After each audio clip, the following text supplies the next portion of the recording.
Subscribe करें और bell दबाएं ताकि कोई खबर रह न जाए। अस्सलाम वालेकुम, मैं हूं बाब जहांगीर। आप देख रहे हैं प्रोग्राम व्यापार। मुल्क में हुकूमत की आवाम दोस्त पॉलिसी की वजह से हम इस वक्त देख रहे हैं स्टॉक मार्केट तारीख की बुलंदियों को छू रही है। महंगाई की शरह पिछले 6 साल की कम तरीन सतह पर आ गई है। कई और माशी अशारियां हैं जो कि पॉजिटिव हो रहे हैं। वहीं हम देख रहे हैं कि मुल्क के अंदर टायर की मैन्युफैक्चरिंग का भी अब बाकायदा आगाज होने जा रहा है। अब टायर्स बाहर से आने के बजाय मुल्क के अंदर ही बनेंगे, जिसके नतीजे में अरबों रुपए की बचत भी होगी। वर्ल्ड बैंक ग्रुप के रुकन इंटरनेशनल फाइनेंस कॉर्पोरेशन और पाकिस्तानी बैंक से कंसोर्शियम, जिसमें HBL, मिजान बैंक, बैंक अल-फलाह और हबीब मेट्रोपॉलिटन बैंक शामिल हैं, इन तमाम ने मिलकर ग्रीनफील्ड टायर मैन्युफैक्चरिंग प्लांट की तरक्की में आर्मस्ट्रांग ZE प्राइवेट लिमिटेड की मदद के लिए $50.2 मिलियन तक फाइनेंसिंग का ऐलान किया है। Armstrong ZE private limited Pakistan से ताल्लुक रखने वाली और मुकम्मल मिल्कियती कंपनी है जो टायर्स का कारोबार करती है और इसके ऑपरेशन 85 से जायद ममालिक में फाल हैं। जराये के मुताबिक मकामी टायर की पैदावार को फरोग देने के लिए प्लांट सिंध के शहर घारू में कायम किया जाएगा। इस फाइनेंसिंग में IFC से $25 मिलियन का कर्ज और मकामी बैंक से $25.2 मिलियन तक की सरमायाकारी शामिल है।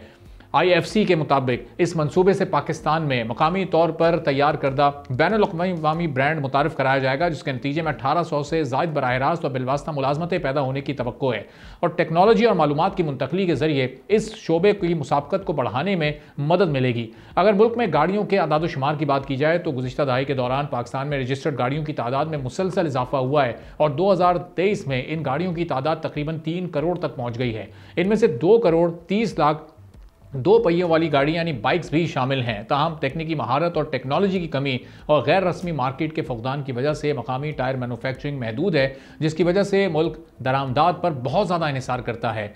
इन दरामदात में कमी से मुल्क के गैर मुल्की ज़र मुबादला के ज़खायर को बेहतर बनाने में भी मदद मिलेगी। अब ये प्लांट जिसमें मैन्युफैक्चरिंग भी खास तौर पर होगी और यही सबसे अहम पहलू है जिस पर हम बात करेंगे, ये कितना फाल किरदार अदा कर सकेगा और इससे जो दीगर इससे मुंसलिक सेक्टर्स हैं उनको कितना फ़ायदा होगा, इस पर हम गुफ्तगू करेंगे। मिर्ज़ा इश्तियाक बेग साहब हमारे माशियात हैं, पाकिस्तान के सीनियर पॉलिटिशियन भी हैं। बहुत शुक्रिया मिर्ज़ा साहब प्रोग्राम के लिए, आपने वक्त निकाला। हम देख रहे हैं कि हमेशा से बात करते हैं कि गाड़ियों की मैन्युफैक्चरिंग होनी चाहिए पाकिस्तान में, असेंबलिंग तक तो हम आ गए, अब ये कम से कम टायर्स की मैन्युफैक्चरिंग का प्लांट लगने जा रहा है, कितना खुशाइंद है। इसमें हमारे लोकल इन्वेस्टर्स भी शामिल हैं, इससे बैनुल-अक़वामी कंपनीज़ की सरमायाकारी को भी पाकिस्तान में मदद मिल सकती है उनको लाने में। देखिए जी, बड़ा खुशाइंद ये अमल है और यहाँ पे कि IFC जो है वो फाइनेंसिंग इसको कर रहा है और लोकल बैंक का कंसोर्शियम जो है वो भी इसमें शामिल है। मैं यहाँ पे आपको एक चीज़ बताता करूँ कि पाकिस्तान एक बहुत बड़ा ज़र मुबादला जो था जी वो खर्च कर रहा था टायर्स को इम्पोर्ट करने में। और जब हम ये क्लेम करते हैं कि पाकिस्तान में असेंबलिंग भी हो रही है गाड़ियों की और हम यहाँ पे गाड़ियाँ भी बना रहे हैं, मगर अनफॉर्चुनेटली उसके टायर्स जो थे वो हम सब बाहर से इम्पोर्ट कर रहे थे। तो ना सिर्फ एक बड़ा ज़र मुबादला जो था जी वो हमारा खर्च भी हो रहा था और साथ में टायर्स के उसमें एक बहुत ज़्यादा स्मगलिंग भी हो रही थी कि अफगानिस्तान जो था वो टायर्स मंगवाता था और फिर वो हमारे लोकल मार्केट के अंदर उसको फैला दिए जाते थे, तो इससे स्मगलिंग भी एक बहुत ज़्यादा जन्म ले रही थी। तो बहुत पॉजिटिव चीज़ है जी यहाँ पे कि इंटरनेशनल फाइनेंस कॉर्पोरेशन ने इसको काफ़ी प्रोजेक्ट को फिजिबिलिटी देखी और ये बहुत फिजिबल प्रोजेक्ट है जी, क्योंकि देखिए नीड वहाँ पे ज़रूरत है इसकी और लोग हैं खरीदने वाले और ये it's a win win situation for Pakistan because consumer के लिए भी, क्योंकि टायर्स जो लोकल बनेंगे उसके ऊपर क्योंकि ड्यूटी उस पर नहीं होगी तो उसके ऊपर प्राइस भी उससे कम होंगे और बात यहीं ख़त्म नहीं हो जाती, बल्कि पाकिस्तान जब ये अपनी नीड्स पूरी कर लेगा तो इन टायर्स को जो है वो पाकिस्तान एक्सपोर्ट भी कर सकता है अफ्रीकन कंट्रीज में और दूसरे कंट्रीज के अंदर। तो ये बड़ी अच्छी चीज़ है जी कि एक तो इसके अलावा तकरीबन 1800 ज़्यादा जॉब्स प्रोवाइड होंगे और सिंध के लिए एक बहुत बड़ी इन्वेस्टमेंट है। और IFC जो है वो हमेशा इस तरह के प्रोजेक्ट्स को देखता है जिसमें वो सरमायाकारी कर सके कि अच्छे ग्रुप्स के साथ। तो ये आर्मस्ट्रांग जो ग्रुप है जी मतलब अच्छा ग्रुप है और फिजिबिलिटी भी अच्छी थी, तो एक बहुत पॉजिटिव न्यूज़ है साल के जाते जाते जो मिली है। और ख़ास तौर पर सिंध के लिए ये अच्छी न्यूज़ ये भी है कि यहाँ पे लोगों को रोज़गार जो है वो प्रोवाइड होगा और ये टायर्स जो हैं वो लोकल सतह पे बनेंगे और उसके बाद पूरे मुल्क के अंदर जी इसको हम जाके मार्केट कर सकते हैं इन टायर्स को जी। और मिर्ज़ा साहब, इससे पहले चूंकि ऐसा कोई मैन्युफैक्चरिंग प्लांट टायर्स के हवाले से मौजूद नहीं था, तो अब ये कितना मुश्किल चैलेंज होगा लोगों को उस काबिल बनाना, चूँकि जो लोग जिन लोगों को मौका मिलेगा यहाँ पर जॉब करने का, काम करने का, उनके पास वो रेलेवेंट एक्सपर्टीज शायद ना हो, तो क्या हम एक इंटरनेशनल लेवल का जो क्वालिटी का एक फुकदान पाया जाता है पाकिस्तान की प्रोडक्ट्स में, क्या उसको हम बरकरार रख सकेंगे? नहीं जी, देखिए इस वक्त जितनी भी पाकिस्तान में गाड़ियां तैयार हो रही हैं और उसकी जो भी एक्सेसरीज पाकिस्तान के अंदर हम बना रहे हैं वो उसी स्टैंडर्ड की हैं।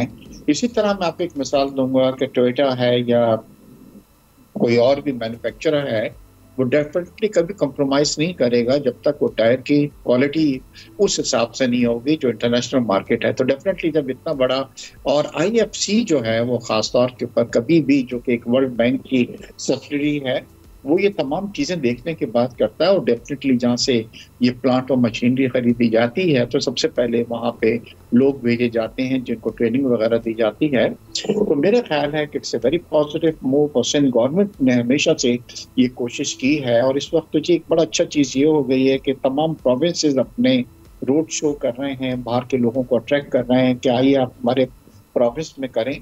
एक वक्त था कि जब कोई इस तरह की चीज आती थी प्रोजेक्ट्स, तो जी उसको सालों लग जाते थे। जो ब्यूरोक्रेसी होती थी वो फाइलों को एक डिपार्टमेंट से दूसरे डिपार्टमेंट में भेजती थी। बट जब से FICS का जी क़याम अमल में आया है, जैसे आप देख रहे हैं कि गल्फ कंट्रीज से कोई $20 अरब की इन्वेस्टमेंट पाकिस्तान के अंदर जी प्लेज हुई है, तो उसमें यह है कि फौरन देन एंड देयर डिसाइड किया जा रहा है। तो ये पॉजिटिव चीज़ है कि सिंध को भी जी इसका हिस्सा मिल रहा है और यहाँ पे भी इन्वेस्टमेंट हो रही है, प्रोजेक्ट्स लग रहे हैं और रेड टेप जो है वो खत्म हो रही है और रेड कारपेट का सिस्टम जो है वो शुरू हो रहा है बाहर की कंपनियों के लिए। तो मेरे साहब शायद ये कहना बहुत कबल अज़ वक्त होगा, लेकिन क्या ये नुक्ता आगाज़ हम समझें कि गाड़ियों की मैन्युफैक्चरिंग के प्लांट की जानिब भी हम आहिस्ता आहिस्ता इससे हमें बढ़ने में मदद मिल सकती है? गो कि अभी हम सिर्फ टायर की मैन्युफैक्चरिंग का प्लांट लगाने जा रहे हैं, क्या मुस्तकबिल में गाड़ियाँ भी पाकिस्तान में मैन्युफैक्चर होती हुई आप देख रहे हैं? क्या उस लेवल की भी इन्वेस्टमेंट पाकिस्तान में आ सकती है? आपने बिल्कुल सही कहा। देखिए हम ये क्लेम करते हैं कि ये टोयोटा हो गई और दूसरी गाड़ियां हैं वो यहाँ पे बन रही हैं, but to be very frank वो यहाँ पे असेंबल्ड हो रही हैं। मगर उनका जो MOU साइन हुआ है गवर्नमेंट से वो इस तरह का है कि ओवर ए पीरियड हमने अपनी डिपेंडेंसी जो है वो खत्म करनी है इम्पोर्टेड चीजों के ऊपर। तो अभी हम बड़ी बेसिक चीजें जो हैं पाकिस्तान में मैन्युफैक्चरर्स कर रहे हैं, जैसे आपने मिरर हो गए, मड गार्ड हो गए, इस तरह की चीजें हो गई हैं। और यहाँ पे हुकूमत पाकिस्तान हर साल उनसे यही कह रही है कि आपने ये वादा किया था MOU के अंदर कि हम लोकल चीजें लेंगे। तो ये टायर का तो एक बहुत पॉजिटिव चीज है। इससे पहले मैंने ये भी सुना था कि हमारी यहाँ बड़ी अच्छी कंपनीज हैं जो बैटरीज भी बना रही हैं, और पहले की तमाम चीजें जी हमारी बाहर से आया करती थी और एक बड़ा सब्सटेंशियल हम जो थे डॉलर्स जो थे या ज़र मुबादला जो था वो पाकिस्तान से आउटफ्लो उसका हुआ करता था। तो यहाँ पे जी टेक्नोलॉजी भी सबसे बड़ी चीज़ इस प्लांट की ये है कि जी टेक्नोलॉजी भी प्रोवाइड हो रही है हमें बाहर से, और फिर हमें मुलाजमत भी हम लोगों को यहाँ पे सिंध के अंदर प्रोवाइड करेंगे। मेरे ख्याल से दूसरे सूबों को भी जिस चीज़ पे करना चाहिए, क्योंकि जी मेरे ख्याल से ये one plant is not be enough for the whole Pakistan. मेरे ख्याल से हमें एक से ज़्यादा प्लांट्स की ज़रूरत होगी। और फिर मेरे साहब जिस तरह हमारी 2025 से 2030 तक की एक इलेक्ट्रिक व्हीकल पॉलिसी भी है और अपने ट्रांसपोर्ट के बड़े हिस्से को हम उस पर शिफ्ट करने का सोच रहे हैं, तो अगर वो प्लान भी पैरेलल चले और इस तरह के मैन्युफैक्चरिंग प्लांट्स भी लगते रहें जहां हम अपने टायर्स भी बनाते रहें, तो शायद जो एक बिजली का मसला है हम उसको भी बड़ा बेहतर तरीके से हल कर सकते हैं। हमारा इंपोर्ट बिल, चूँकि हम बहुत बड़ी मकदार में फ्यूल इंपोर्ट करते हैं, टायर्स को भी हम इंपोर्ट करते हैं, तो हमारे इंपोर्ट बिल पर भी बड़ा अच्छे बेहतर तरीके से कंट्रोल हासिल किया जा सकता है। लेकिन अब उसके लिए बुनियादी क्या ज़रूरत होगी? विल चाहिए, इंटेंशन चाहिए, प्लान की एग्जीक्यूशन चाहिए। देखिए पहले ये हुआ करता था कि प्रोजेक्ट्स जो थे वो लगने में बहुत टाइम लग जाता था और बहुत इफ एंड बट्स होती थी। अब ये नई गवर्नमेंट ने, खासतौर पे शहबाज शरीफ साहब इसमें बहुत ज़्यादा वोकल हैं कि जल्द से जल्द जो है वो चीज़ों की उसको मतलब कंक्लूड किया जाए। देखिए मैं खुद मोरक्को का ऑनरी कौंसल जनरल हूँ और मोरक्को के अंदर ये आया है और इंग्लैंड में भी ये है कि 10 साल बाद आपको कोई गाड़ी जो है पेट्रोल की वो आपको नज़र नहीं आएगी सड़कों पे। तो पूरी दुनिया जो है वो उस वक्त इलेक्ट्रिक कार की तरफ जो है स्विच हो रही है और हमें पाकिस्तान को भी इस वक्त पाकिस्तान को $16 बिलियन का फ्यूल जो है वो इंपोर्ट कर रहा है। कैन यू इमेजिन कि हमारी टोटल एक्सपोर्ट जो है वो 30 बिलियन है, जिसमें से $16 बिलियन हम सिर्फ एक प्रोजेक्ट के ऊपर, एक हेड के ऊपर हम जनाब उसको वापस कर देते हैं और इसमें इजाफा होता जा रहा है। तो मेरे ख्याल है कि आने वाले वक्तों में ये इलेक्ट्रिक कार जो है, ये अगर हम पाकिस्तान में मैन्युफैक्चर करते हैं तो इससे ना सिर्फ हमारी जो इंपोर्ट बिल के अंदर बहुत ज़्यादा कमी आएगी, और आल्सो ये जो हम बाहर की दूसरी गाड़ियां भी मंगवा रहे हैं बाहर से, उसके अंदर भी आती है। तो पाकिस्तान इंशाल्लाह मैं देख रहा हूँ कि वो वक्त दूर नहीं है कि जब ज़्यादातर चीज़ें जो हैं वो पाकिस्तान में मैन्युफैक्चर की जाएंगी। और मेरे साथ 2030 तक चूंकि एक बड़ा एम्बिशियस टारगेट है 30% ट्रांसपोर्ट को इलेक्ट्रिक व्हीकल्स पर शिफ्ट करना, तो ये आपको काबिल अमल नज़र आ रहा है? वो कि अभी उसमें 5 साल का वक्त है, लेकिन सिर्फ इन 5 सालों में हम 30% ट्रांसपोर्ट को, चूँकि अभी कहीं कोई इंफ्रास्ट्रक्चर भी मौजूद नहीं है। देखिए, प्राइम मिनिस्टर साहब अभी लास्ट टाइम जब कराची आए थे तो मैंने भी उनकी एक मीटिंग वो की थी।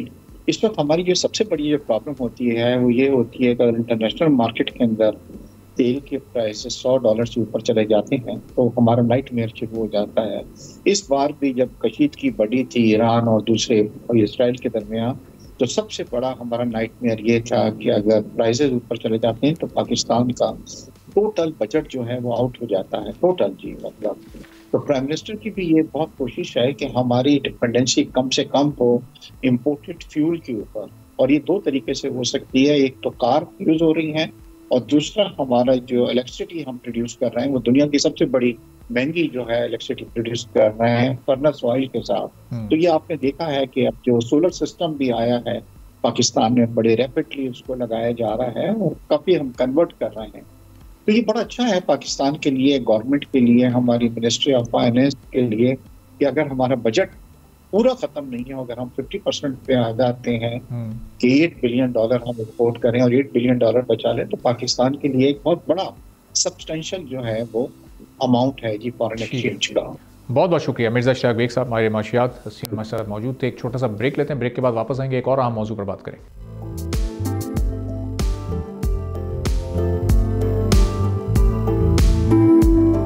एक बार फिर प्रोग्राम में आपको खुशामदीद कहेंगे। और बैंक्स की माली पॉलिसीज़ और रेगुलेटरी शराइत के तहत एक अहम हदफ जो उन्हें हासिल करना होता है वो एडवांस टू डिपॉजिट रेशो है, जो बैंक के कर्ज़ों को उसके डिपॉजिट से जोड़ता है।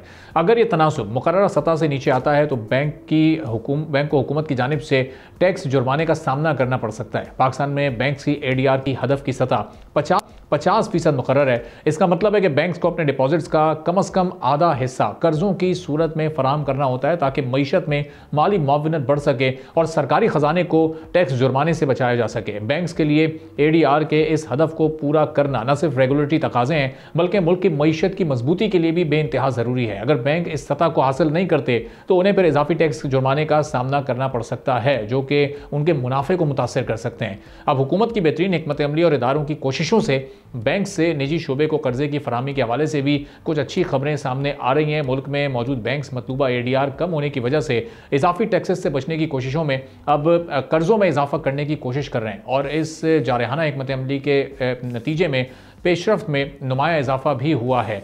मुल्क में पहली बार बैंक्स का एडवांस टू डिपॉजिट रेशो 50% हदफ के बिल्कुल करीब पहुंच गया है।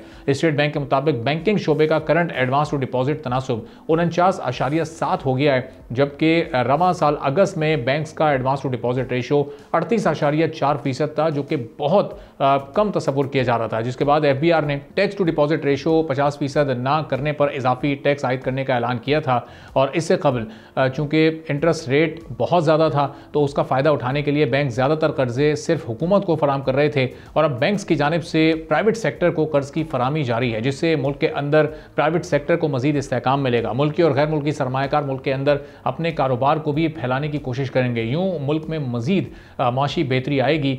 लेकिन अब देखना यह है कि वाकई इस वक्त प्राइवेट सेक्टर को कर्ज दे रहे हैं या फिर जो एक इजाफी फ़ीस बैंक्स की जानिब से आयद की गई थी और उसके नतीजे में बड़ी बड़ी कंपनीज़ ने अपने डिपॉजिट्स बैंक से विड्रॉ कर लिए थे, तो उसके नतीजे में फिर ये ADR में इजाफा हुआ है। अब्दुल्ला नियाज़ी साहब सीनियर एडिटर हैं प्रॉफिट के, हमारे साथ मौजूद हैं, इस मौजू को बड़ी करीब से कवर कर रहे हैं। बहुत शुक्रिया अब्दुल्ला साहब, प्रोग्राम के लिए आपने वक्त निकाला। अब ये जो ADR की परसेंटेज इस वक्त बढ़ रही है, जो कि बहुत करीब आ गई है 50% के, ये बिल्कुल दुरुस्त अंदाज से बढ़ रही है या फिर जो बैंक्स ने एक स्ट्रेटजी के तहत एक बड़ी फीस आयद की थी और फिर हमने बड़े बड़े डिपॉजिट्स को विड्रॉ होते देखा था, तो ये उसका नतीजा है?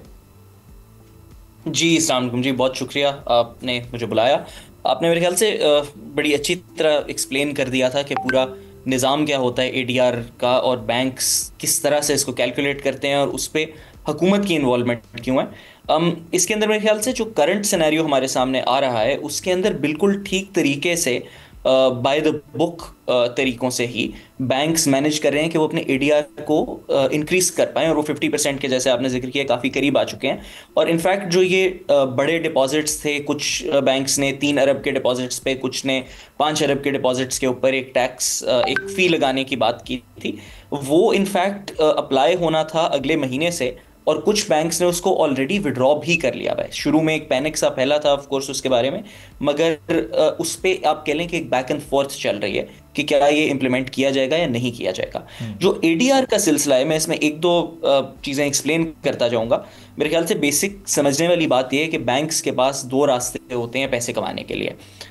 एक को बैंकिंग पार्लेंस, बैंकिंग जार्गन में एडवांसेस कहते हैं, और दूसरे को कहते हैं इन्वेस्टमेंट्स। अब एक तरह से ये दोनों चीज़ें बैंक कर्जा ही दे रही होती है।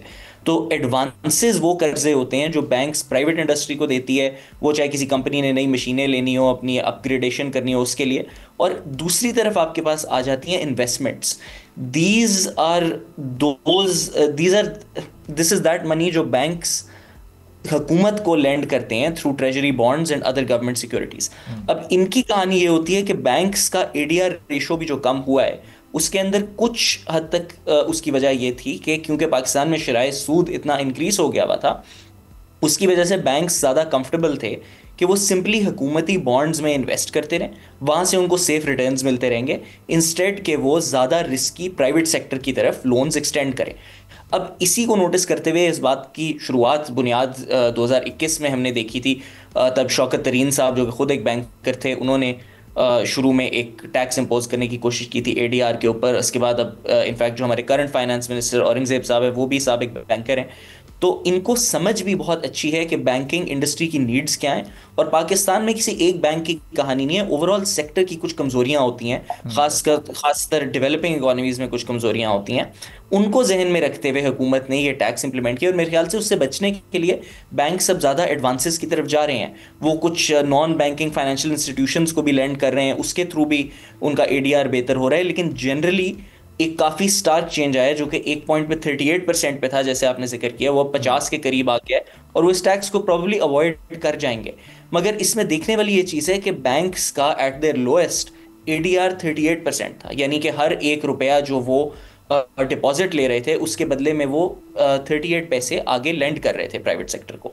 इन comparison to this, in banks की जो इन्वेस्टमेंट टू डिपॉजिट रेशो है, यानी कि हुकूमती इन्वेस्टमेंट्स जो ये बॉन्ड्स वगैरह के बदले में हुकूमत को पैसे लैंड करते हैं, वो 93% थी एट इट्स हाईएस्ट। तो इसके अंदर इकोनॉमी के भी कुछ रियलिटीज होती हैं जिनकी वजह से ये सिचुएशन आप पिछले 1-2 साल से देख रहे हैं, और बैंक्स और हुकूमत के दरमियान ये बैक एंड फोर्थ भी चल रही है। सही। अब्दुल्ला साहब, जब 38% भी ये था तो उस वक्त भी हम देख रहे थे कि 2 छोटे ऐसे बैंक्स हैं जो 50% की, जो रिलेटिवली छोटे, जेएस बैंक, सिल बैंक, जो कि हमारे मुल्क के उन टॉप 3 या टॉप 5 बैंक्स में नहीं शुमार होते, तो वो इस क्राइटेरिया पर उस वक्त भी पूरे उतर रहे थे। यानी छोटे बैंक्स का रुझान था प्राइवेट सेक्टर को लैंडिंग करने में, लेकिन जो बड़े बड़े बैंक्स हैं उन्होंने शायद ये ईजी वे आउट देखा हुआ था, या कमाने का ये आसान तरीका था। हम अगर रीजन के भी दूसरे कंट्रीज़ से इस एडीआर का मवाजना करते हैं तो बांग्लादेश में, इंडिया में, या इवन और दूसरे कंट्रीज़ में भी हम इस एडीआर रेशो को बहुत हाई लेवल पर देखते हैं, जो कि अनफॉर्चुनेटली हमारे मुल्क में जितना बड़ा बैंक है उतना ही उसका एडीआर रेशो कम है। तो ये अब आहिस्ता आहिस्ता माइंडसेट चेंज हो रहा है बैंक्स का, या ये सिर्फ बस एक लास्ट डे को अपना उन्हें 50% से ज़्यादा एडीआर रखना है, उसके बाद जनवरी जब शुरू होगा, नया साल शुरू होगा, तो फिर उसी डगर पर चल पड़ेंगे? देखिए जी, हमारे जो बैंक्स हैं, मैं कहूँगा तमाम बैंक्स, बट स्पेशली जो लेगेसी बैंकिंग इंस्टीट्यूशन हैं, पाकिस्तान में कुछ प्री पार्टीशन के हैं, कुछ बहुत बड़े बड़े फैमिलीज़ के बैंक्स भी हैं जो कि दहाइयों से आपके पास यहाँ पे मौजूद हैं, उनका एटीट्यूड कुछ थोड़ा सा फ़र्क होता है compare to the newer banks. आप सब ने कभी ना कभी एक्सपीरियंस किया होगा कि अगर आप अपने बैंक की ब्रांच में जाएँ महीने के एंड में, तो वहाँ का मैनेजर आपसे ज़रूर कहता है कि सर प्लीज़ आज 30 तारीख है, आज आप पैसे विड्रॉ ना करें, आप कल या परसों कर लेना, हमारी क्लोजिंग होती है। तो ये जो आप ब्रांच लेवल पे एक किस्म का एटीट्यूड देखते हैं बैंक्स की तरफ से, वो मुल्क के कुछ बड़े बैंक्स होते हैं जो लेगेसी बैंक्स हैं, उनका अमूमन ये एटीट्यूड होता है कि क्योंकि उनकी कस्टमर बेस ज़्यादा होती है, उनकी हुकूमत के साथ जो एक कनेक्शन होता है, एक ताल्लुक होता है, वो काफ़ी पुराना होता है, उसके पीछे एक हिस्ट्री होती है, तो उनके लिए ज़्यादा कंफर्टेबल होता है कि वो अपने डिपॉजिट्स को रखें, संभालें, उस पर कम शराय सूदें। ऑफ कोर्स बैंक्स का बिजनेस ही इसी तरह ऑपरेट करता है कि एक जो गैप होता है आपकी लेंडिंग और आपकी बोरोइंग में जो आप डिपॉजिट्स लेते हैं और एडवांसेस देते हैं उनके बीच में जो शराय सूद का गैप होता है उस पर आप प्रॉफिट कमाते हैं, और हुकूमत आपको एक सेट किस्म का प्रॉफिट दिया जाती है। और इसके अंदर आप ये भी देखें कि हुकूमत ये टैक्स सेट तो कर रही है, मगर बैंक्स के पास ये मौका कि वो हर साल अगर वो चाहें वो इस तरह से अपने एडवांस टू डिपॉजिट रेशो को कम करें, इन्वेस्टमेंट्स रादर देन एडवांसेस की बेसिस पे प्रॉफिट्स कमाएं। उसके अंदर ये भी वजह है कि हुकूमत हर साल अपने टैक्सेशन टारगेट्स मीट करने में फेल कर जाती है। हुकूमत को हर साल फाइनेंसिंग चाहिए होती है, और वो जो बड़े बड़े कंज्यूमर बैंक्स होते हैं उनके पास जाते हैं और फिर वो उनको पैसे देते हैं। ये एक कंसिस्टेंट हमारे पास साइकिल रहा है, जिसके अंदर पाकिस्तान का एक डोमेस्टिक डेट के स्पाइरल में भी आप अपने आप को पाते हैं, जिसके बारे में ज्यादा बात नहीं की जाती, but that is a part of the larger problem that we have. सही। अच्छा अब्दुल्ला साहब, एक लास्ट क्वेश्चन कि अब चूंकि हम IMF प्रोग्राम में चले गए हैं, तो अब जो हुकूमत का इन्हिसार बैंक्स पर था कि IMF प्रोग्राम में जाने के बाद वो कम होगा और इसका फ़ायदा फिर प्राइवेट सेक्टर को होगा, चूँकि अगर बिजनेस एक्टिविटी जनरेट होनी है तो वो प्राइवेट सेक्टर नहीं करनी है। अब चूँकि इंटरेस्ट रेट भी नीचे आ रहा है, बैंक्स का ADR भी बढ़ रहा है, तो प्राइवेट सेक्टर अपना एक इम्पैक्ट क्रिएट करने में हमारी मुल्क की ओवरऑल इकोनॉमी में कामयाब हो जाएंगे। अभी भी हुकूमत का इन्हिसार चाहे वो IMF प्रोग्राम में हो या नहीं हो, बैंकिंग सेक्टर पर रहेगा। देखिए जी, इंशाल्लाह ये तमाम इस तरह के साइंस हैं जिनसे आप कुछ हद तक उम्मीद ले सकते हैं। ये हमने पिछले दिनों में देखा भी है। इनफैक्ट ये जो ADR की कहानी है, ये वही आप देखें 2021 में शुरू हुई, जब शराय सूद बढ़ना शुरू हो रही थी पाकिस्तान की। आपके जो फॉरेन एक्सचेंज रिजर्व्स थे वो डिप्लीट हो रहे थे, और आपको शक था कि आप शायद डिफॉल्ट के करीब भी जा रहे हो, तो बिजनेसेस का कॉन्फिडेंस बहुत लो था। अब इसमें ये देखें कि बैंक्स, हुकूमत को तो पैसे चाहिए थे, वो उनको लेंड ज़रूर कर रहे थे, लेकिन प्राइवेट सेक्टर भी इतनी हाई इंटरेस्ट रेट के दौरान, जब शराय सूद इतना ज़्यादा हो, बोरोइंग करने की एपेटाइट डिक्रीज कर जाती है। अब हमने कंसिस्टेंटली देखा है कि पिछली कुछ मॉनेटरी पॉलिसी कमेटी की मीटिंग्स के अंदर शराय सूद कम की गई है, और उसकी वजह से बिजनेसेस बोरो भी ज़्यादा करना चाह रहे हैं। पाकिस्तान की इस वक्त एक बड़ी यंग पॉपुलेशन है, एक ऐसे मरहले पे आप बैठे हुए हैं जहाँ पे इकोनॉमी ग्रो कर सकती है, प्राइवेट बिजनेसेस ग्रो कर सकते हैं। तो with the IMF programme and with the knowledge that banks are willing to lend to the private sector, जिसके अंदर हुकूमत का हमें मानना पड़ेगा ये रोल है कि उन्होंने बैंक्स को एक तरह से पोक एंड प्रॉड किया है, उनको इनकरेज किया है कि वो प्राइवेट सेक्टर को ज़्यादा लेंडिंग करें। अब शराय सूद कम आ गई है तो जाहिर सी बात है अब आगे फिर बिजनेसेस के पास क्योंकि कैपिटल होगा, एक्सेस होगा पैसों का, तो वो अपने बिजनेसेस ग्रो और इंक्रीज भी कर सकेंगे। और एक और सवाल अब्दुल्ला साहब के, ये ज़ाहिर इस्लामाबाद हाई कोर्ट चले गए थे बैंक्स इस फैसले के ख़िलाफ़ ये ADR टैक्स को अपने ऊपर से हटवाने के लिए, जबकि महीनों पहले ये सारे मामला बजट में तय हो चुके थे, उस डॉक्यूमेंट का ये पार्ट ये पॉलिसी थी, और उस वक्त एग्री किया, और आखिर में जब टारगेट से आप बहुत दूर महसूस हो रहे थे तो उस वक्त फिर ये कोर्ट के फैसले का शेल्टर लेना, तो ये कुछ आप ये समझ आए कि अब ये इकॉनमी के मामला भी क्या अदालतों में लेकर जाना एक अच्छी रिवायत कायम की है बैंक्स ने? देखिए, इसमें यह कहना ज़रूरी होगा कि हर तरफ से इसके अंदर रिवायत की बात उस तरह से नहीं आती, क्योंकि हर बिजनेस को, और बैंक्स भी एक बिजनेस ही होता है, को हक होता है कि अगर उन्हें फीलो हुकूमत उनके साथ किसी किस्म की इनजस्टिस कर रही है वो कोर्ट्स को अप्रोच करें। मगर यहाँ पे एक रियलिटी ये है कि बैंक्स बहुत हेजिटेंट थे इसमें।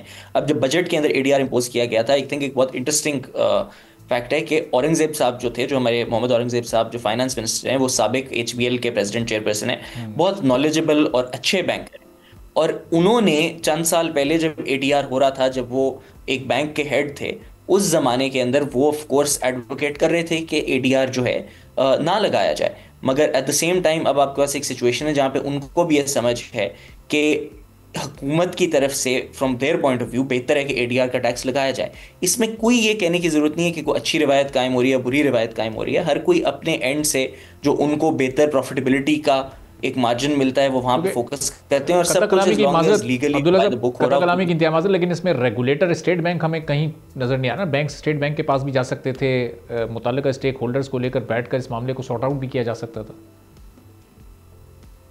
जी, वो डेफिनेटली एक एस्पेक्ट इसके अंदर है कि स्टेट बैंक के थ्रू कोई ना कोई नेगोशिएशंस ऑफ कोर्स किया जा सकता है, लेकिन स्टेट बैंक का भी एक एज अ रेगुलेटर कुछ चीज़ों में डिफाइंड रोल होता है। उस कोर्स हुकूमत SPB को इस्तेमाल भी करती है इन कामों के लिए, एंड इट्स नेवर नाइस जब मामला कोर्ट तक चला जाता है। मगर उसके अंदर ये है कि एज लॉन्ग एज जब एक चीज़ सेटल हो रही हो जिस तरह अब हमें नज़र आ रहा है, और उसके अंदर सारे प्लेयर्स रिस्पॉन्सिबली एक्ट करें, जो मैं कहूँगा कि एट दिस पॉइंट बैंक्स और हुकूमत आपस में जो रिश्ता कायम करी है वो रिस्पॉन्सिबली कर रही है, तो आई थिंक उसके अंदर बेहतरी की है। ऑफ कोर्स आइडियल सिनारियो नहीं था जिस तरह से हुआ, मगर अब with the economy improving and interest rate कम होने के साथ साथ उम्मीद है कि ये मामला यहीं पे सेटल हो जाएगा, जो ADR की कहानी हम पिछले कुछ सालों से सुन रहे हैं। बहुत बहुत शुक्रिया अब्दुल्ला नियाज़ी, आप सीनियर एडिटर के साथ मौजूद थे। गुफ्तगू आपने सुनी, एक छोटा सा ब्रेक लेते हैं, ब्रेक के बाद वापस आएंगे, एक और अहम मौजू पर बात करेंगे।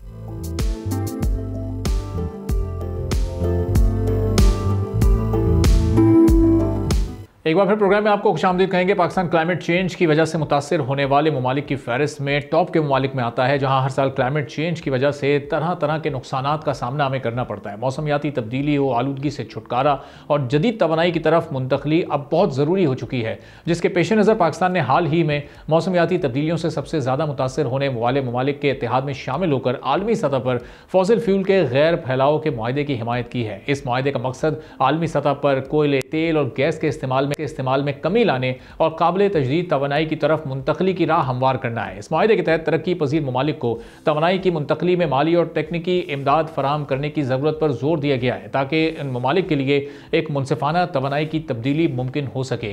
पाकिस्तान जनूबी एशिया का पहला मुल्क है जिसने इस ग्रुप के साथ मिलकर फॉसिल फ्यूल मुआहदे की तजवीज़ के खदोखाल को समझा है, जिसका मकसद फॉसिल फ्यूल की पैदावार को मुनसिफाना तौर पर ख़त्म करना है। 16 रियासतों पर मुश्तमिल इस ग्रुप के अरकान चारों बड़े आज़मों में फैले हुए हैं।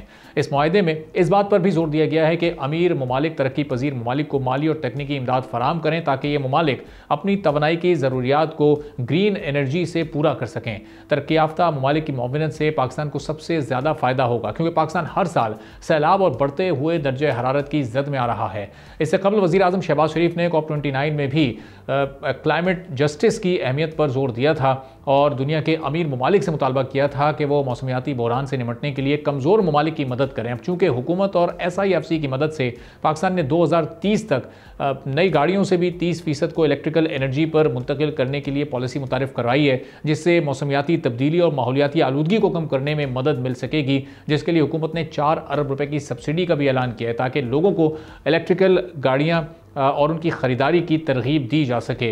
तो कितना काबिल अमल प्रोजेक्ट होगा और किस हद तक मददगार साबित होगा, इस पर हम गुफ्तगू करेंगे। डॉक्टर खालिद वली साहब एनर्जी एक्सपर्ट हैं, हमारे साथ मौजूद हैं। तो डॉक्टर साहब, इन 16 ममालिक में पाकिस्तान का शामिल होना ज़ाहिर है कि एक बड़ा ही खुशाइंद अमर है, लेकिन ये प्रैक्टिकली कब तक पॉसिबल हो सकेगा कि जो अमीर तरीन ममालिक इसमें शामिल हैं वो गरीब ममालिक की मजबूरियों को समझें और उनकी फिर उसी तरह से इमदाद की जा सके, ताकि इस क्लाइमेट चेंज के चैलेंज से निपटा जा सके? जी बहुत शुक्रिया। ये जो ट्रीटी का इनिशिएटिव है ये इसीलिए है कि ये एक नॉर्थ स्टार की तरह काम करे, ताकि हम एक गाइडेंस के तौर पे इसको ले सकें कि हमने हमारी डायरेक्शन यही होनी चाहिए कि किसी तरीके से फॉसिल फ्यूल को जो है वो फेज़ आउट करना है। अगर हम ये प्लानिंग कर लेते हैं और ये ऑब्जेक्टिव सेट कर लेते हैं तो फिर जितनी भी ज़रूरियात हैं उसके लिए फिर हमें 3 चीज़ें दरकार होंगी। एक ये कि फाइनेंसेस फ़्लो करें, और वो इनिशिएटिव एग्जिस्ट करते हैं जस्ट एनर्जी ट्रांजिशन पार्टनरशिप्स की मद में। एशियन डेवलपमेंट बैंक का एनर्जी ट्रांजिशन मैकेनिज़्म है, इसी तरह से कोल टू क्लीन क्रेडिट इनिशिएटिव है। फिर दूसरी चीज़ जो हमें चाहिए, जो ग्लोबल साउथ कंट्रीज़ को चाहिए या डेवलपिंग कंट्रीज़ को चाहिए फॉसिल फ्यूल फेज़ आउट के लिए, वो टेक्नोलॉजी ट्रांसफ़र होगा। और टेक्नोलॉजी ट्रांसफ़र बड़ा इंपॉर्टेंट है, ख़ासकर इस मद में कि जो इनोवेशंस हो रही हैं क्लीन एनर्जी में, विंड पावर में, आपके सोलर पावर में, उसको इंडिजिनाइज किया जा सके। और इंडिजिनाइजेशन तभी मुमकिन है जब आप मुल्क के अंदर ये टेक्नोलॉजीज़ जो हैं वो मैन्युफैक्चर करें। तो टेक्नोलॉजी ट्रांसफ़र बड़ा इम्पॉर्टेंट है। और तीसरी चीज़ सबसे इम्पॉर्टेंट जो है वो कंज्यूमर्स को रिलीफ देना। पाकिस्तान जैसे मुल्क में हमने कैपेसिटी बड़ी इंस्टॉल कर ली है इलेक्ट्रिसिटी की, तो चूँकि हम कैपेसिटी ट्रैप में हैं, अब हमारे लिए इकोनॉमिकली फीजिबल है कि हम इसको ना सिर्फ एनवायरनमेंट के लिए या क्लाइमेट चेंज के लिए जो है वो मिटिगेट करें फॉसिल फ्यूल्स को, बल्कि अपने कंज्यूमर्स को रिलीफ देने के लिए भी करें। तो जो चीज़ पाकिस्तान कर सकता है इस टाइम पे इस इनिशिएटिव को देखते हुए, वो यही है कि हम एक ऐसा इंटीग्रेटेड प्लान बनाएं जिसके अंदर क्लाइमेट चेंज पॉलिसीज़ भी हों, जिसके अंदर इकोनॉमिक पॉलिसीज़ भी हों, और फिर हम अपने एनर्जी सेक्टर को ठीक करें हों। तो आपकी बात बिल्कुल बजा है कि आपने अगर क्लाइमेट जस्टिस को इंश्योर करना है तो वो बिना फाइनेंसिस के, बिना टेक्नोलॉजी ट्रांसफ़र के और बिना कंज्यूमर को प्रेफरेंस दिए बगैर वो मुमकिन नहीं होगा। तो पाकिस्तान को इस ट्रीटी इनिशिएटिव को एक नॉर्थ स्टार के तौर पे ट्रीट करना है और गाइडेंस के लिए हमने जो है वो अपना जो केस है, जो एक बैंकेबिलिटी जिसके अंदर हो, जो एक इकोनॉमिक केस है, वो आपको ग्लोबल नॉर्थ को पिच करना होगा, जैसा कि साउथ अफ्रीका ने और इंडोनेशिया ने किया, और उनको बिलियंस ऑफ डॉलर्स इसी मद में मिले कि वो अपने एनर्जी सेक्टर को जो है वो ट्रांसफॉर्म कर लें और जो है वो ये इंश्योर करें कि वो किसी तरीके से मिटिगेशन की तरफ आ रहे हैं। तो मिटिगेशन फाइनेंस, क्लाइमेट फाइनेंस का एक बड़ा इंपॉर्टेंट सतून है, उसको जब तक हम अपनी पॉलिसी मेकिंग में लेके नहीं आएंगे तब तक हमें ना अडेप्टेशन की फंडिंग उस तरह से मिल पाएगी। तो एवरीथिंग लीड्स टू के हमें किस तरह से अपना हाउस इन ऑर्डर करना है, और हाउस इन ऑर्डर करने का मतलब यही है कि हम अपने मिटिगेशन प्लानिंग, अपना कोल रिटायरमेंट प्लान या फॉसिल फ्यूल रिटायरमेंट प्लान बनाएं। तो उसके लिए हमें सभी मिनिस्ट्रीज़ को, मिनिस्ट्री ऑफ क्लाइमेट चेंज को, ministry of energy power division को और हमारे प्लानिंग मिनिस्ट्री को मिलकर काम करना होगा ताकि एक इंटीग्रेटेड प्लानिंग के साथ चला जा सके। पाकिस्तान क्लाइमेट चेंज की वजह से मुतासिर होने वाले ममालिक की फहरिस्त में टॉप के ममालिक में आता है, जहां हर साल क्लाइमेट चेंज की वजह से तरह तरह के नुकसानात का सामना हमें करना पड़ता है। मौसमियाती तब्दीली हो, आलूदगी से छुटकारा और जदीद तवानाई की तरफ मुंतकली अब बहुत ज़रूरी हो चुकी है, जिसके पेश नज़र पाकिस्तान ने हाल ही में मौसमियाती तब्दीलियों से सबसे ज़्यादा मुतासर होने वाले ममालिक के इत्तेहाद में शामिल होकर आलमी सतह पर फॉसिल फ्यूल के गैर फैलाव के मुआहदे की हिमायत की है। इस मुआहदे का मकसद आलमी सतह पर कोयले, तेल और गैस के इस्तेमाल में कमी लाने और काबिल तजदीद तवानाई की तरफ मुंतकली की राह हमवार करना है। इस मुआहदे के तहत तरक्की पजीर ममालिक को तवानाई की मुंतकली में माली और टेक्निकी इमदाद फराहम करने की ज़रूरत पर जोर दिया गया है ताकि इन ममालिक के लिए एक मुनसिफाना तवानाई की तब्दीली मुमकिन हो सके। पाकिस्तान जनूबी एशिया का पहला मुल्क है जिसने इस ग्रुप के साथ मिलकर फॉसिल फ्यूल मुआहदे की तजवीज़ के खदोखाल को समझा है, जिसका मकसद फॉसिल फ्यूल की पैदावार को मुनसिफाना तौर पर ख़त्म करना है। 16 रियासतों पर मुश्तमिल इस ग्रुप के अरकान चारों बड़े आज़मों में फैले हुए हैं। इस मुआहदे में इस बात पर भी जोर दिया गया है कि अमीर ममालिक तरक्की पजीर ममालिक को माली और टेक्निकी इमदाद फराहम करें ताकि ये ममालिक अपनी तवानाई की ज़रूरियात को ग्रीन एनर्जी से पूरा कर सकें। तरक्की याफ्ता ममालिक की मुआवनत से पाकिस्तान को सबसे ज़्यादा फ़ायदा होगा, क्योंकि पाकिस्तान हर साल सैलाब और बढ़ते हुए दर्जे हरारत की जद में आ रहा है। इससे कबल वज़ीर आज़म शहबाज शरीफ ने COP29 में भी क्लाइमेट जस्टिस की अहमियत पर जोर दिया था और दुनिया के अमीर ममालिक से मुतालबा किया था कि वो मौसमियाती बहरान से निपटने के लिए कमज़ोर ममालिक की मदद करें। अब चूँकि हुकूमत और SIFC की मदद से पाकिस्तान ने 2030 तक नई गाड़ियों से भी 30% को इलेक्ट्रिकल एनर्जी पर मुंतकिल करने के लिए पॉलिसी मुतारिफ करवाई है, जिससे मौसमियाती तब्दीली और माहौलियाती आलूदगी को कम करने में मदद मिल सकेगी, जिसके लिए हुकूमत ने 4 अरब रुपए की सब्सिडी का भी ऐलान किया है ताकि लोगों को इलेक्ट्रिकल गाड़ियाँ और उनकी ख़रीदारी की तरगीब दी जा सके। तो कितना काबिल अमल प्रोजेक्ट होगा और किस हद तक मददगार साबित होगा कल के नाम से जो है वो जानते हैं, और उसमें इलेक्ट्रिक व्हीकल्स को उन्होंने ग्रिड के साथ मुंसलिक किया, और वो ग्रिड जो कि डीकार्बनाइज हो रहा था, जिसको आप रिन्यूएबल्स के साथ लिंक कर रहे थे, उस मद में आप अगर इसको क्लाइमेट चेंज के साथ लिंक करते हैं तो that would be a great thing जो कि आपको मिटिगेशन में हेल्प करती है। पाकिस्तान को इस टाइम पे एक ऐसे क्लाइमेट चेंज प्लान की ज़रूरत है जो कि इकोनॉमिकली वायबल भी हो। उसमें इलेक्ट्रिक व्हीकल जो है वो बड़े इंपॉर्टेंट है, और इलेक्ट्रिक व्हीकल को सिर्फ और सिर्फ इंपोर्टेड इलेक्ट्रिक व्हीकल नहीं, पाकिस्तान को इस टाइम पे इंडिजनाइजेशन की भी ज़रूरत है। और indigenisation for 2 wheelers and 3 wheelers उसका सबसे अच्छा केस एग्जिस्ट करता है, इकोनॉमिक केस या बिजनेस मॉडल एग्जिस्ट करता है पाकिस्तान में। तो पाकिस्तान को टेक्नोलॉजी ट्रांसफ़र की तरफ जाना है, एक पूरे फुल इकोसिस्टम की तरफ जाना है। पाकिस्तान में काफ़ी सारी यूनिवर्सिटीज़, काफ़ी सारे रिसर्च इंस्टीट्यूट्स जो हैं वो एक अच्छा काम कर रहे हैं। लम्स एनर्जी इंस्टीट्यूट इस पे बड़ा अच्छा काम कर रहा है। इस पे यूनिवर्सिटी ऑफ लाहौर का एक बड़ा अच्छा प्रोग्राम है। तो अगर एकेडेमिया, पॉलिसी और रिसर्च का एक नेक्सस बन जाता है, SDPI की काफ़ी अच्छी रिपोर्ट्स हैं जिसको यूज़ करते हुए हम एक इंटीग्रेटेड पॉलिसी प्लान की तरफ जा सकते हैं, और जिससे हम क्लाइमेट चेंज और इकोनॉमिक केस, इकोनॉमिक फिजिबिलिटी को यकजा करते हुए एक जामे पॉलिसी की तरफ जा सकते हैं। तो मेरे ख्याल से इलेक्ट्रिक व्हीकल्स एक पहला स्टेप होगा कंज्यूमर्स को भी रिलीफ देने में, और दूसरा आप जो क्लाइमेट एजेंडाज हैं उसको भी इम्प्लीमेंट करने में। लेकिन अगेन इसको आपको नेशनल ग्रिड की डीकार्बनाइजेशन के साथ लिंक करना होगा, और अपने मोटरवेज और हाईवेज़ को डिस्ट्रीब्यूटेड जनरेशन के साथ, कम्युनिटी ग्रिड्स के साथ, छोटे छोटे सोलर पैनल्स और विंड पावर स्टेशन के साथ लिंक करके आपको इस चीज़ को आगे लेके जाना होगा ताकि वो सस्टेनेबल भी रहे और उसका इकोनॉमिक केस भी एग्जिस्ट करता रहे। बहुत बहुत शुक्रिया प्रोग्राम के लिए, आपने वक्त निकाला गुफ्तगू करने। इसी के साथ नाज़रीन आज के प्रोग्राम से इजाज़त दीजिए। अल्लाह हाफ़िज़।